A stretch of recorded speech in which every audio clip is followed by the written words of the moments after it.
મિત્રો, સ્વાગત છે તમારું મારું વતન શિયાળી પાર્ટ 2 માં। તો આજે તમને ખ્યાલ છે કે જન્માષ્ટમી નજીક આવી રહી છે। તો આજે હું તમને દર્શન કરવા છું અમારા ગામના શ્રી કેશવ દાદાના। તો બન્યા રહો છેક સુધી।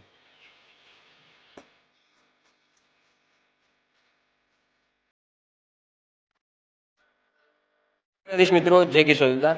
આજથી લગભગ 458 વર્ષ પહેલા જ્યારે પ્રેમ દીવાની મીરાબાઈ મેવાડથી દ્વારકા જઈ રહ્યા હતા ત્યારે તેમણે છોટા કાશી ગણાતા શિયાળી ગામમાં રાત્રે રોકાણ કર્યું। ત્યારે એ વખતના રાજા વખતસિંહજી તે ભયંકર ગાંઠના દર્દથી પીડાતા હતા। ત્યારે તેમના પત્નીએ મીરાબાઈને આ વાતની જાણ કરી। મીરાબાઈએ દેવાધિદેવ ઈશ્વરદાદાને વિનંતી કરી કે સવાર સુધીમાં એ દર્દ દૂર કરી દેજો। ત્યારે સવાર થતાં ચમત્કારિક રીતે એ રાજાનું દર્દ એ ગાયબ થઈ ગયું। ત્યારબાદ ગામના લોકોએ મીરાબાઈને વિનંતી કરી કે તમે આ ગામમાં રોકાવો, આ મૂર્તિને સ્થાપિત કરો। ત્યારે મીરાબાઈ પોતાના પ્રાણથી પણ વાલી એ મૂર્તિ જે પોતાના પતિને પણ નથી આપીને તે આ ગામમાં સ્થાપિત।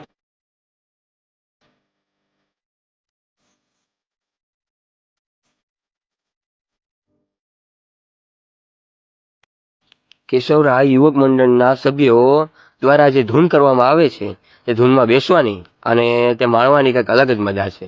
તો આવું જ છે અમારું કેશવ દાદાનું મંદિર અને અમારું ગામ શિયાળી। મળતા રહીશું અવનવા વિડીયો સાથે। જય કેશવ દાદા, જય દ્વારકાધીશ।